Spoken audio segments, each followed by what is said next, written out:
and that's what I'm you on this internet. You are not Beyonce, Chloe Bailey. They did not know that Bongo took this song. Bongo's the producer. Took these songs and cut them on Chloe until the album came out. And let me tell you why my smoke is not just with Bongo. Because it is not just Bongo's responsibility to do business right. Parkwood and Columbia decided to purchase songs, right? Purchase songs, distribute them, put them out, mix them, master them, all kinds of plans, do all kind of stuff for these songs, but not handle the business with the writer of the song. Not inquire, hey Bongo, these songs are dope. Who wrote them? Put us in contact with every copyright owner of this song so that business can be handled correctly. It's everybody's fault. There was somebody in my comments earlier who I just had to block because they was getting on my nerves. They're like, it's not Chloe's fault. Her manager probably. Attention, artists. It's always your fault because you're the boss, babe. I just got off of a call with Forrest, with his lawyer, and with Chloe's lawyer, Jeremy Moore. Now, I don't know that Jeremy Moore knew that I was on that conference call, but I was on that conference call listening to how he represents his client. So for all of you that are like, leave Chloe alone, I want you to know that Chloe has a dog of a lawyer representing her. So I don't feel bad for you, Chloe.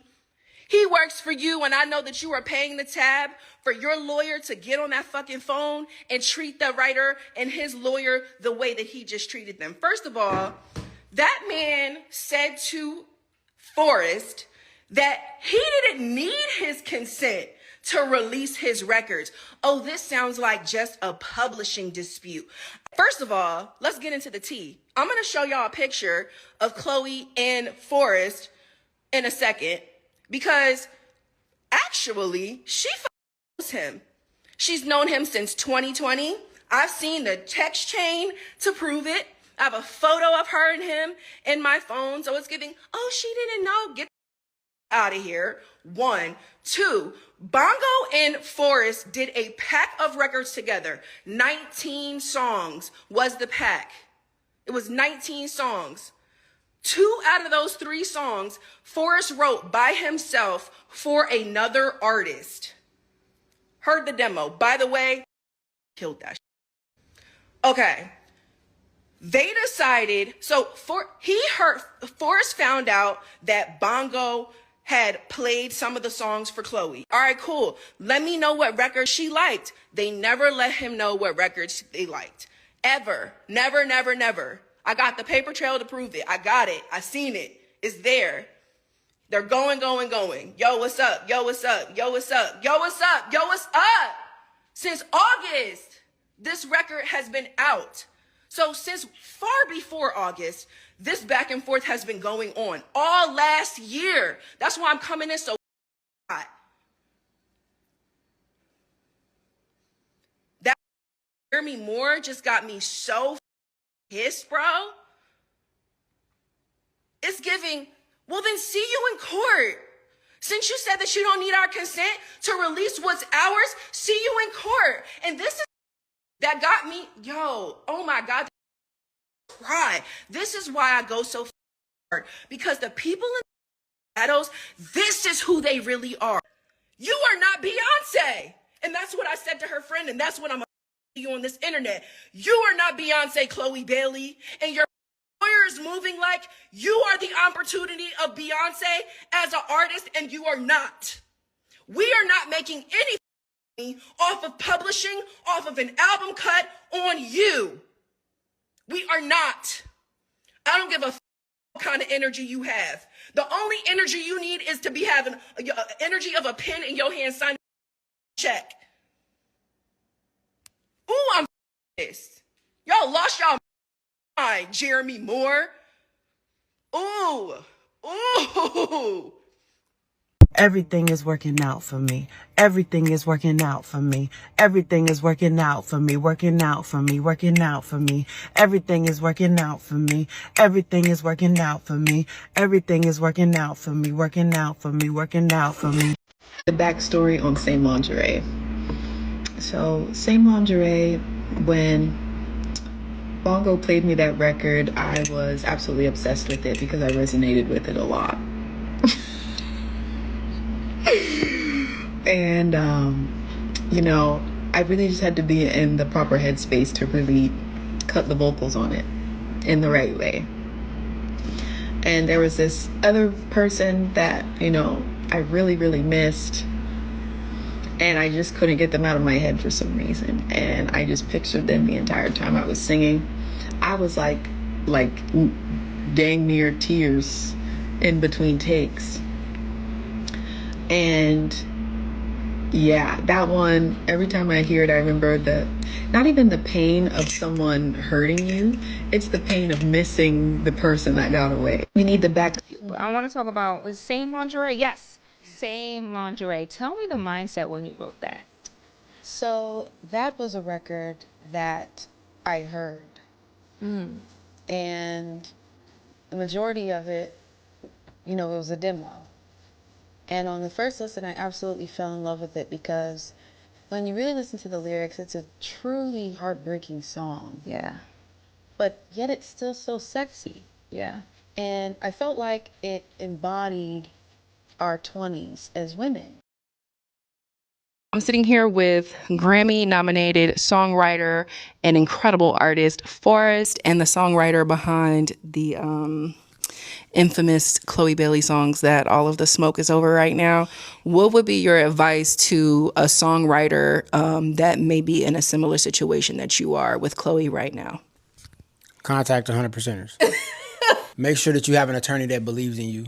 I know it's all business and you want the business to be right, but you're gonna need an attorney who knows how to conduct themselves over email and to correspond with other people that are representing the labels and the artists. Don't be afraid to stand on business. Like if they come into you and you know you wrote 40% of the song, obviously you're grateful for being in a situation. Thank you for letting me in the room, but you're talented. That's why you're there. Period. The rest is like, let's just be fair. You deserve to be able to stand on business and say, well, I don't like that. Let's keep working and talking about it until the business makes sense for both of us. Negotiate. Until it's uncomfortable sometimes to get the truth. So the truth is, I wrote majority, you wrote some, you did a part, or maybe you produced majority of it. So me and you should be split it evenly versus, hey, I feel like I'm leveraged because in the history of producers being leveraged, this is the business practice that we do, so you got to take it. You know. Girl, we are still in Q1. What's about Chloe getting sued? This is a heck of a Friday dumb. Chloe, Columbia Records, and Parkwood are being accused of exploiting a songwriter's contribution to her last album, Trouble in Paradise. The person suing them is Melvin Moore. He's a Grammy-nominated songwriter and producer. He's worked with artists in the likes of Usher, French Montana, Chris Brown, Drake. These are just the names off the dome. According to the lawsuit he filed today, he claims that he did not get proper credit for the 3 songs he contributed to for the album. Those songs are Favorite, Same Lingerie, and Might As Well. According to the complaint, the lyrics for these songs were derived from his personal relationship struggles and emotions, and that Chloe and the label failed to seek permission of them to use it, and that they, quote, commercially exploit his work and also failed to engage in good faith negotiations. Now, in a cease and desist letter separate from the lawsuit, he says that he is not getting any rights from the label nor Chloe for the songs, and that they demand a payment of $10,000 as well as immediate ceasing of any further unauthorized uses of the songs until both sides come to an agreement. Here's some of the proposed negotiations from his rep. A royalty allocation of 2% per master, as well as additional publishing allocation. We're also asking for the songs to be removed from all digital platforms and streaming. Additionally, the suit is requesting actual and statutory damages, including up to $150K per willful infringement and punitive damages of $5 million per song. We're going to be very realistic here. We love Chloe. Trouble in Paradise was a good album, but the album did not move any number. She dropped that album in less than a week and didn't come back to it since. $5 million per album per demand, I don't know where you think you're going to find. However, I fully support songwriters getting their credit. So I can see the royalty 2% as well as the punitive damage and 150K possibly making it in. Chloe seems unbothered. She was just promoting one of her self-written songs on Twitter earlier today. This is just messy news during Black History Month. My goodness. Songwriter, and it is absolutely atrocious that we have to file a damn lawsuit over something that could have gotten cleared for $5,000 a fucking song. It's absolutely atrocious, and I am so, like I said, I'm so proud of Forrest for standing on business. I'm so proud of the team. I'm so proud of Tiffany Morgan. I'm so proud of Tyrone. I'm proud of myself, and we gonna fight this, and we gonna win. All right, here's some quick updates on the Chloe Bailey lawsuit. For copyright infringement, unjust enrichment, fraudulent misrepresentation, civil conspiracy, and a violation of the Digital Millennium Copyright Act. Okay, so here's the latest. Yesterday, I found out that the royalties are frozen for this project until this lawsuit is done. If you are a songwriter or you're a producer who worked on Trouble in Paradise by Chloe Bailey, and you have not been compensated, your splits aren't complete, your business has not been handled, you have been done similarly to Forrest, hit me. I spoke to a few people who have worked on this project, and turns out Forrest is not the only one who has been treated like this. I spoke to a producer on this project yesterday, and his whole is a mess. So it turns out this is not just limited to Forrest and these songs. This is just, sounds like the process for some creatives and producers, some songwriters and producers on this album. So yeah, if you wrote or you produced on this album and is messed up, hit me. Diving into some serious legal drama involving Chloe Bailey, Columbia Records, and Parkwood Entertainment. They're being called modern-day swindlers by a songwriter who claims they took his work without giving him proper credit or payment. Let's break down what's happening and why this lawsuit is making headlines. All right, so here's the tea. Songwriter and singer Melvin Forrest Moore filed a lawsuit in New York federal court, accusing Chloe Bailey and her labels of using his work without permission or compensation. He says he contributed significant lyrics, melodies, and creative direction to 3 tracks on Chloe's 2024 album, Trouble in Paradise, Favorite, Might As Well, and Same Lingerie. According to Moore, they failed to engage in good faith negotiations and didn't give him proper writing credits or payment for his contributions. And to top it off, Moore claims they fraudulently registered copyrights, claiming exclusive ownership. That's why he labeled them as modern-day swindlers. Chloe Bailey and Columbia Records are being sued for $5 million per song over stolen songwriting. Grammy-nominated producer Melvin Moore claims they took his personal experiences and turned them into hits without paying him a dime. The drama centers around 3 tracks from Bailey's Trouble in Paradise album, Favorite, Same Lingerie, and Might As Well. Moore, known professionally as One in the Rest, says Bailey's team used his lyrics and narratives without permission or proper credit. This isn't some small-time producer either. We're talking about someone who's worked with Drake, Usher, Chris Brown, and John Legend. He sent a cease and desist letter demanding $10,000 up front and 2% royalties per master recording, plus additional publishing rights. The wild part? Moore claims they didn't even try to negotiate before dropping the album. He's so serious about this that he's refusing to grant them the mechanical license needed for commercial release, basically saying, take these songs down or pay up. Now Bailey and Columbia have to decide. Either cough up the $150,000 per infringement, plus that $5 million per song in punitive damages, or face the consequences of a full-blown legal battle. The music industry is about to watch this one closely. Chloe finds out that she's being sued in the middle of an interview. Look at the album cover. Explain the album cover to me. Yeah, so the album cover. Yeah. So I'm all about references and being inspired. And there's a lawsuit behind the album cover, right? Because I saw that on TMZ this morning that somebody filed a lawsuit. What? Okay, was there like, because you're holding like, Is it For a real? crystal in your hand? Is that for real? You Yeah. joking?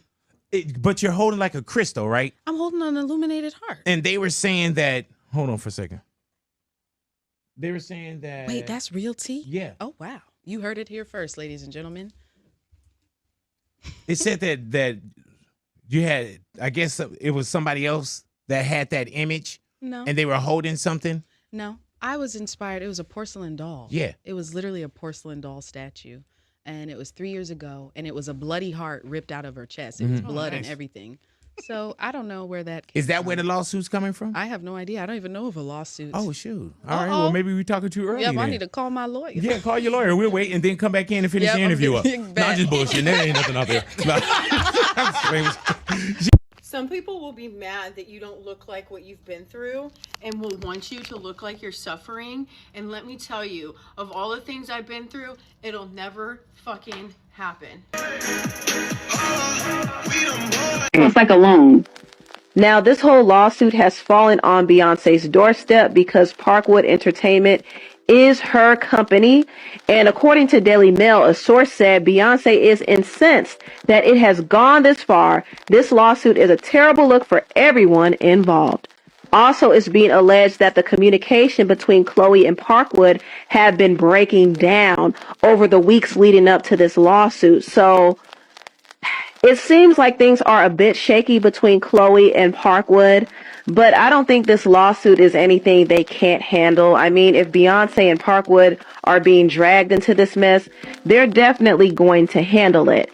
And I don't think Forrest is going to get the $15 million that he's asking for. That's a ridiculous amount of money, and he hardly would have gotten much royalties off of the songs he wrote for Chloe. So asking for $15 million is a big stretch, but I do think he should have been compensated for what he initially asked for. He should have been paid the money. I mean, plain and simple. It wouldn't have gotten this messy if they paid him to begin with. But I do feel bad for Chloe. The music business has not really been the kindest to her because she hasn't really been making money like that from music. In fact, she's been actually losing money by paying other people to write and produce for her. So she did say for her next album, she's going to write and produce all of her music again because it's cheaper and it won't cut into her budget. But the problem is she won't get paid for producing her own album. What I really want to do is drop a project that is me 1,000% from production, lyrics, everything. Kind of like, you know, how I produced and engineered and mixed The Two of Us by Sis and I did almost like 95% of that project. So that was really fun. So I want to do something like that too for me, where I won't really have to, that would be cool, right? I won't really have to pay any other writers or producers a fee. I'll just, that's the thing. Do you know that? Like, if you produce the project, I mean, if you produce the song, you don't get a production fee. Like, if I produce the song, I don't get a minimum $20K production fee for producing the song. But if a producer, an external producer that, you know, made the beat, you have to pay them a production fee. But if I did the beat, I don't pay myself a production. Musicians don't make a lot of money in the music industry. That's why you see a lot of people, they have brand deals and brand sponsorships. That's where the coin comes from in touring. But like music itself, you're actually losing money. Wow. Yeah. Ain't that crazy? Uh-huh. Oh my God. You want to know something else? Yeah. I learned this because I would produce Sis and I's records. Producers outside will get paid a huge lump sum, but because I would produce Sis and I's records, I couldn't get paid because I was. Good morning. Time now is 10:33. My name is Camila de la Vega, and this just in: Chloe Bailey is being sued. According to Billboard, Melvin Forrest Moore is suing the R&B singer Parkwood Entertainment and Columbia Records for copyright infringement, fraudulent misrepresentation, violations of the Digital Millennium Copyright Act, civil conspiracy, and deceptive business practices. Moore claims the defendants failed to appropriately credit or compensate him for his contributions to the following songs: Favorite, Might As Well, and same lingerie from the 26-year-old's latest album, Trouble in Paradise. Songwriter states that he wrote these songs for Bailey out of his own lived experiences and did not give consent for commercial exploitation of the songs. He also states that he was not given the opportunity to engage in negotiations. Moore is asking for monetary damages up to $150,000 for each intentional violation.